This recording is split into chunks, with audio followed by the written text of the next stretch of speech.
Listen, fellas, I hit bedtime up. I told him, take this one off. I got you. I hit Lucas up. I said, take this one off. Leave this one to me. I got you.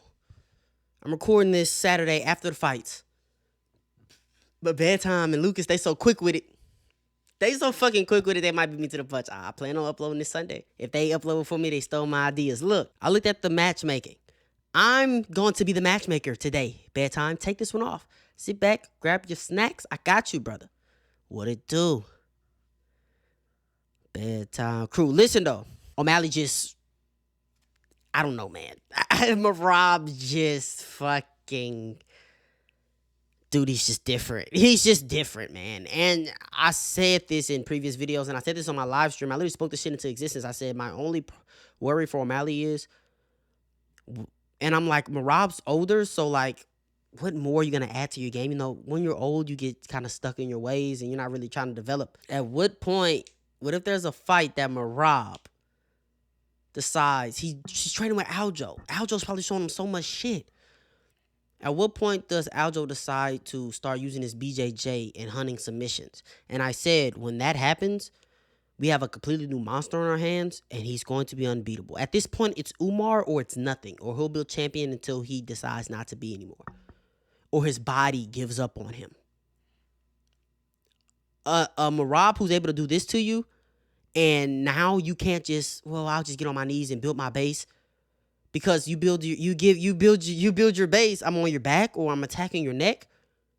That's fucking scary. Now let's get into these matchmaking because I cooked. Obviously, we know we're getting Sandhagen versus Marab probably before the end of the year. Marab wants to get back in there. He already said Corey's the most deserving. Corey's, let's go.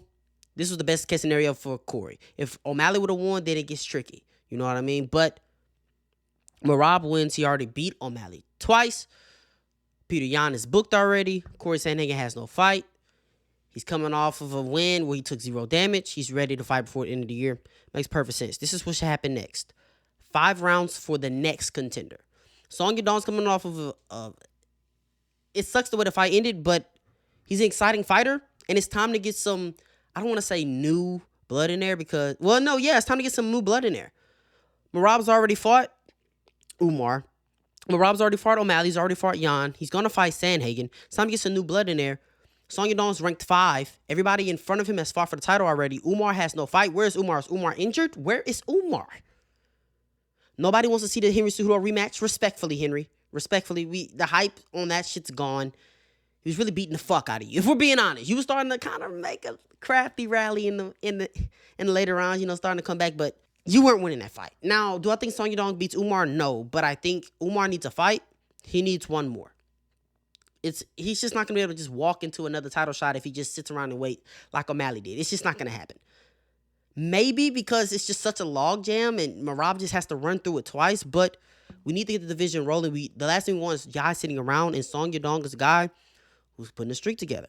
You know what I mean? So I think Song Yadong, and he's only lost recently to the best, like Peter Yan. And it was a close fight, very competitive fight. You do Umar versus Song Yadong, 5 rounds, maybe a fight night main event. Yeah. Umar, where are you, brother? For the next title shot after Sandhagen and Marab.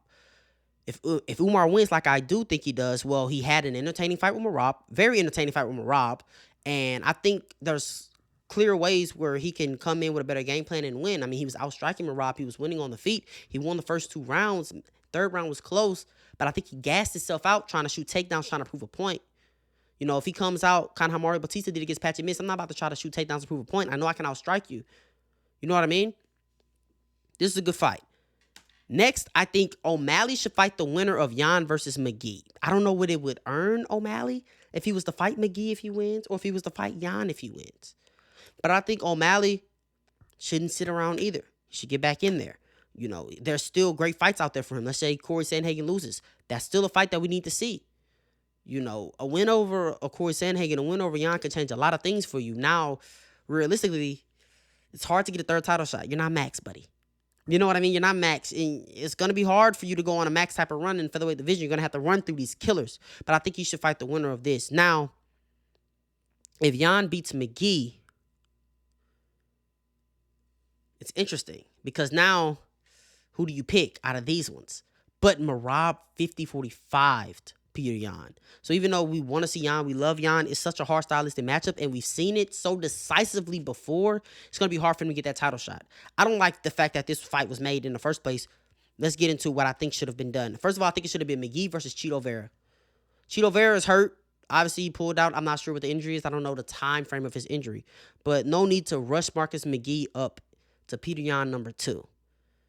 You give him number 7 ranked Marlon Vera, and then he could fight again in the top 5. Because I think he needs one more. It could be a bit too much too soon, because Marcus McGee is really like that. But it could be a bit too much too soon. What I think you do is Mario Batista just styled on Patchy Mix. You give him Henry Cejudo. There's some beef there. Yeah, they're right there. It doesn't really move Mario Batista up. But I don't think you rebook Mario Batista versus Marlon Vera. You can if you want to get him closer to the top rankings, but does anybody really want to see that? I mean, maybe a lot of people don't want to see Mario Batista versus Henry Cejudo, but there's some beef there. They could build on that. And Mario Batista, I think we should try to change his image. He had a really good performance, and a lot of people aren't even giving him credit for that performance. They're just saying Patchy Mix looked bad. Patchy Mix looked bad. Worst I've seen Patchy Mix look. No, Mario Batista really just is like that and put it on him. So I think you can help Mario Batista turn that image around, get him more fans by putting him up against Henry Cejudo. Henry Cejudo is like really unlikable. You know, he's cringy and he's pretty annoying. Excuse me. I think you do Amos Zahabi versus Rob Font. Amos Zahabi's enemy number 1. The Jose Aldo love is just crazy. You know, and people feel like he got robbed. But at the end of the day, Amos Zahabi had a crazy performance in that fight, dug deep after he should have been finished, and really pushed the pace. Came back, got his hand raised. He's public enemy number 1, but he also had a great performance. Put him against Rob Font, a fan favorite. Yeah, Eamon might be the heel. I'm using the baby terms. He might be the bad guy going into it. But if he's able to put on another fun fight with Rob Font, okay, now we're looking at him a bit different.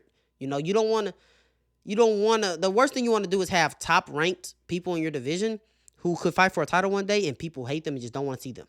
That's the last thing you want to do. So Rob Font, every time, you're going to have a fun fight with Rob Font.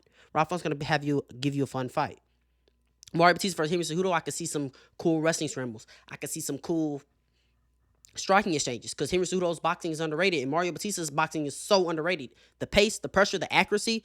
Sure, Patchy Mix was a punching bag. Like, it was easy to hit him, but Mario Batista still went out there and did it to him. The guy you said would beat O'Malley. The guy you said is the best bantamweight in the world. And like I said, it should have been McGee versus Chito. But since it's not, Chito's going to need a matchup. He's injured, so he's going to take some time off. We have Oliveira versus Kyler Phillips coming up in New Orleans. I think the winner of that should get Chito. Now, Montel Jackson is the man out. I don't know what to do with Montel Jackson. I don't. But the winner of Vinicius Oliveira and Kyler Phillips, I think, should go to number 7, Marlon Vera. And if all things work out, you're getting new blood up there. More people from Merab to ultimately beat. But more people from Merab to fight against. Him versus Song Yadong. Interesting matchup. You get Mario Batista closer. You're getting, because the public perception of a Mario Batista will change if you give him the right matchups, because he is a really good fighter. It's just, I think what he has to do is, like, of course, it's going to be hard for Mario Batista to do what Merab did, but Merab had the same look when he went against Jose Aldo, and he went 0-for-16. But look at Merab now. Merab is looked at as an entertaining fighter. And if you don't think that, I don't think you're just a fan of the sport. Like, he's unstoppable, and he's dominant, and he's actually giving these guys chances on the feet, because he's showing, hey, I improved my striking too. I'm like that. And then at the end of the day, I'm going to pick you up on my shoulder, walk you, and I'm going to dump you on your fucking back. And now I'm going to get hooks in on your back, and I'm going to attack your neck, and I'm going to choke you out. Crazy work. That's what I think you should do. I don't know what the ranking's going to look like come Tuesday, but O'Malley, I would give him the winner of Peter Yan versus Marcus McGee. We still want to see Peter Yan versus O'Malley 5 rounds. We do. Umar, I think you give him Song Yadong right there, 3 and 5. And that might dictate who's next. If Song beats Umar, then obviously Song's going to be next. It's a new opponent, and he just beat Umar. You know what I mean? If Umar beats Song and Yan beats McGee, well, it could be a little tricky. Pick your poison, but Umar probably gets the nod because he had the closer, more competitive fight with Merab. You get what I'm saying? So, yeah. And you want to get Mario Batista closer. You want to get Amos Zahabi close, even though I don't think Amos Zahabi's all that. But he's tough as fuck. He gritted down on the mouthpiece.